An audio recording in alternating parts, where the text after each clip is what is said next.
Sin number 1, terminating rashly in a fit of anger. Tom, you're fired.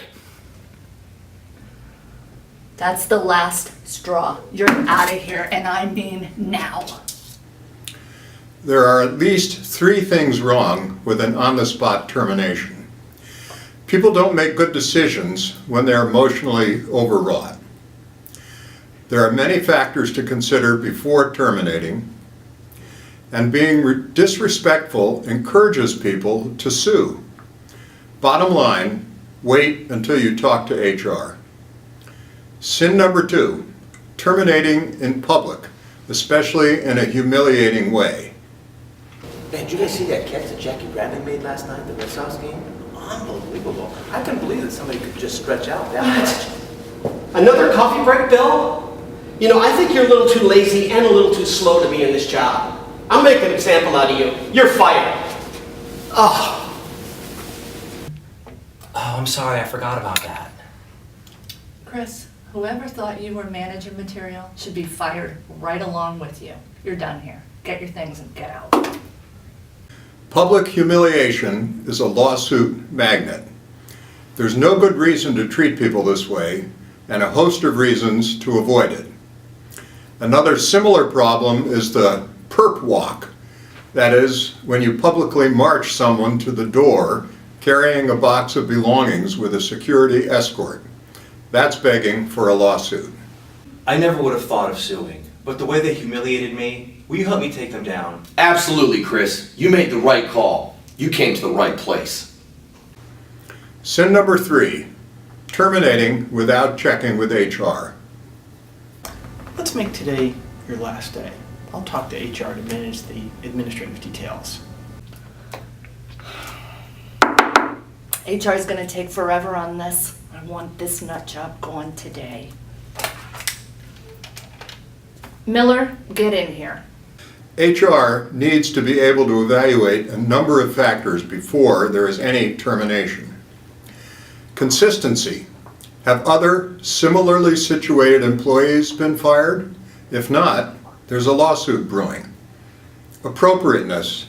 Is this a significant enough infraction that termination is reasonable? Contract. Is there a contract or agreement that the termination would violate? Or maybe an implied contract of good faith and fair dealing? Special circumstance. Perhaps the whole department is going to be let go. Or maybe there's some situation of which the manager is not aware. For example, a complaint has been filed. Sin number 4, termination that looks like retaliation. Well, you're fired for your poor performance. But let me add that you're not much of a team player. You complained to my boss, and you went to a government agency. So, Sandy, you want 12 weeks of bonding leave during the busy season. Well, why don't we just make that leave permanent? I don't care that you just filed suit. You're fired. Whenever a termination closely follows a protected act, there will be an obvious suggestion of retaliation.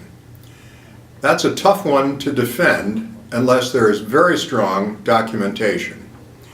It's best to do a thorough evaluation in these situations. Frustrating as it is, people who file complaints do have, at least to some extent, an umbrella of protection over them. Now, what does closely follows mean? Of course, it's a gray area, but most experts agree that weeks is close and months not so close. However, if there is any other evidence linking the two acts, all bets are off, no matter how great the time difference. Sin number 5, offering a false basis for a termination. I'm sorry to tell you this, Donna, but because of severe budget cuts, we're going to have to let you go. Budget cuts aren't really all that bad. It's just, I want to tell her it's her performance. And it's bad enough she's getting fired. Sally, I'm so sorry to have to tell you this. I mean, really, this hurts me. This really hurts me deep down inside. But I'm sorry to have to tell you, but as you know, things are changing around here, and well, unfortunately, your job's been eliminated. Not really, but John, whose performance is worse, is a golfing buddy. Managers often want to soften the blow of a termination by blaming it on budget cuts or department reorganizations, or the company is going in a different direction. The problem comes when you rehire and the former employee finds out about it. He or she will assume that since the given reason was false, the termination was because of discrimination or retaliation. The jury will ponder the question, was the manager lying then, or is the manager lying now? Either way, the manager's a liar. Sin number 6, terminating without a reason on the basis of at will. I don't have to give you any reason why I'm firing you. You're at will. It's true that unless there's a formal contract of some kind, most employees are at will, and that means they can be terminated at any time for any reason or for no reason. And the flip side is that they can leave at any time. But here's a news flash. People don't like to be fired, and they're not going to blame themselves. They typically have no reason to think their performance is subpar, so the reason must be because of their protected status. That is, their race, their sex, their age, their disability. Now your company is in trouble. You have to begin your defense by proving that yes, your managers are so stupid that they fire employees for no reason. And then you have to explain why no reason is more likely than the alleged illegal reason. It's not going to go well. Sin number 7, terminating without proper documentation.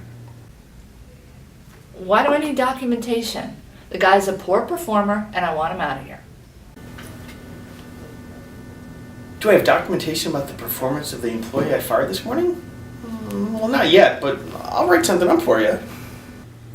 The trouble with this scenario, terminating with no backup evidence of poor performance, is that there is usually documentation that shows good performance.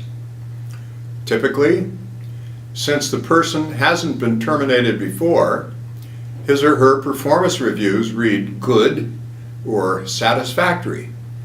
Now this is like the offering a false reason problem. You're essentially saying to the jury, trust me when I say that I lied on the performance reviews. Finally, never falsify documents or date them back to the time of the alleged infraction. You'll get found out, and then you'll really see an angry judge. Sin number 8, not giving the employee a chance to explain. Hey, do you got a second? Kevin, this is the 3rd time you're late this month. I know. You know what? but- I don't even care why. The time for excuses is over. You're gone. Get out.